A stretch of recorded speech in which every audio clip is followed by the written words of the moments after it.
nós possamos saber, porque Paulo utiliza muito essa palavra amor, muito. E por que que Paulo utiliza essa palavra amor? Quando nós olhamos dentro do grego, era uma região naquela época, que eu falei para vocês, que era totalmente idólatra, totalmente politeísta, e para definir o amor, o grego ele tinha várias palavras para definir amor. O grego não era uma palavra, o grego tem várias palavras para definir amor. O exemplo, se nós falarmos aqui para definir o amor de amizade, os gregos utilizavam a palavra philos. A palavra philos definia o amor de amigos. Se ele queria falar o amor familiar, por exemplo, o amor de filhos, de pai, de mãe, ele utilizava a palavra chamada storge. Se ele queria falar uma palavra, o amor romântico, por exemplo, ele utilizava a palavra eros.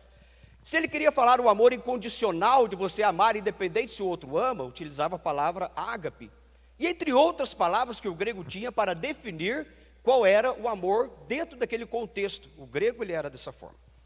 Assim como nós, por exemplo. Se eu perguntar para você, o amor que você tem pelo seu pai é o mesmo que você tem pelos seus amigos? O amor que você tem pelos seus amigos é o mesmo que você tem pelo seu esposo, pela sua esposa? O que você me responderia? Certamente você iria responder como nós conhecemos aqui, pastor, é diferente. A maneira como eu amo meu pai é diferente da maneira como eu amo os meus filhos. A maneira como eu amo os meus filhos é a maneira diferente como eu amo os meus amigos. A maneira como eu amo os meus amigos, meus filhos, é a maneira diferente como eu amo o meu esposo ou a minha esposa. Com certeza você iria responder isso. Mas eu acho algo interessante, quando até nós dizemos assim, todo o Novo Testamento ele foi escrito no grego. Na realidade, não foi todo ele escrito em grego. Tá? Principalmente, irmãos, o judeu, quando ele ia escrever para o outro judeu, ele jamais escreveria no grego, jamais. Ele sempre escreveria no hebraico. Por certo que, como a língua grega dominava aquela região, e para a expansão do evangelho, nós dizemos que todo ele foi escrito em grego.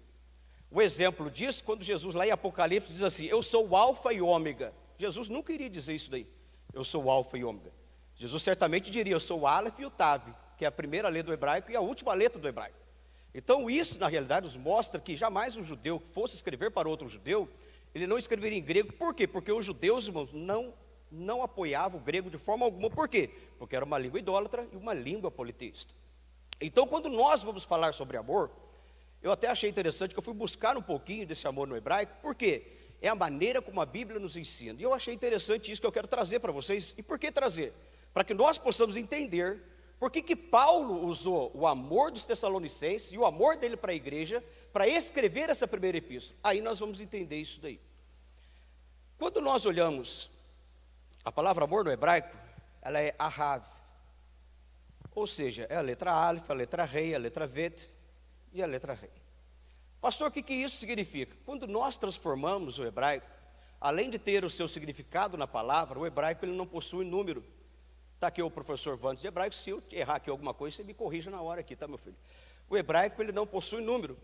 Mas, no entanto, as letras, ela tem os seus números dentro do alfabeto hebraico. E quando nós colocamos a numeração de cada letra do alfabeto hebraico e o que significa determinada letra, nós vamos entender o que é o verdadeiro amor à luz da Bíblia Sagrada. Não à luz do grego, mas à luz da Bíblia Sagrada, o que significa o amor. Essa letra Aleph, chamada, é a primeira letra do alfabeto grego, ela tem o número 1. Essa segunda letra é chamada letra Rei. Essa letra significa dar, doar. Ela sozinha significa isso, tá? Como a letra Aleph também tem o seu significado. Mas a letra Rei sozinha significa dar e doar. A letra Vet, ela significa o número 2. E quando nós olhamos a outra letra Rei, que tem o mesmo significado de dar e doar. O que significa então amor, pastor? Toda palavra hebraica você lê da direita para a esquerda. Não é igual ao nosso português que é da esquerda para a direita. O hebraico é da direita para a esquerda. Então, quando eu olho a palavra amor, ahav significa doar para o seu segundo. Ou seja, você doando algo para alguém que está do seu lado. Seja para o próximo, seja para o seu esposo, ou alguém que você está junto. Quando eu olho para isso, eu percebo que é verdadeiramente o amor. É quando eu me dou para aquela pessoa. Ou quando eu me dou para a igreja. Quando eu me dou para um grupo. Isso é o verdadeiro significado para o amor. Se você pensar bem e falar assim, como que eu demonstro o meu amor pelo meu esposo e pela minha esposa? É quando você se doa inteiramente para ele. Como você demonstra o seu amor para os seus amigos? É quando você se doa inteiramente para ele. Quando você demonstra o seu amor pela igreja? É quando você se doa inteiramente pela igreja.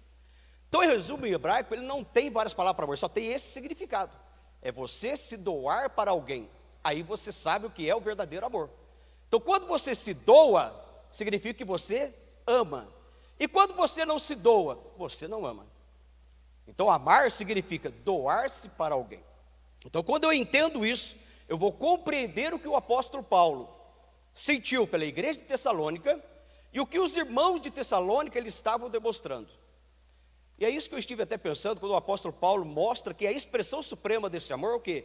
É a crucificação de Jesus Cristo, seu doloroso sacrifício. A supremacia de todo amor demonstrada pela igreja é o quê? Jesus doou a sua vida por nós, essa supremacia. Qual a supremacia do amor de Deus? Quando Deus deu seu Filho por nós. Então isso nos veio demonstrar o quê? O que é o verdadeiro amor. Então quando Paulo diz que a supremacia do amor está na crucificação de Jesus Cristo, eu vou entender o amor. É por isso que o texto áureo diz assim, que o amor de Cristo me constrange, Paulo falando isso. Por que Paulo fala que o amor de Cristo me constrange? O amor de Cristo, entre aspas, me deixa envergonhado se eu não amar da mesma forma. Assim como ele deu a vida dele por mim na cruz do Calvário, eu tenho que dar a minha vida também por ele. Por quê? Porque o amor de Cristo me constrange a fazer isso. Ele me empurra, ele me leva a poder fazer o quê? Da mesma forma como que ele fez. Então amar significa doar-se. Amar significa dar-se. Amar significa entregar-se. Quando você faz isso, isso é o verdadeiro amor. E se não fizer, então não é o verdadeiro amor. E é o que então, pastor? É uma troca. E troca não é amor. O amor está no doar. Independente se ele faz a parte dele ou não, mas eu faço a minha. Então, se a expressão máxima do amor de Cristo por nós foi dar a sua vida na cruz do Calvário, é aí que Paulo começa a mostrar. Quando eu olho a dimensão desse amor, ele vem mostrar para mim que é uma prática.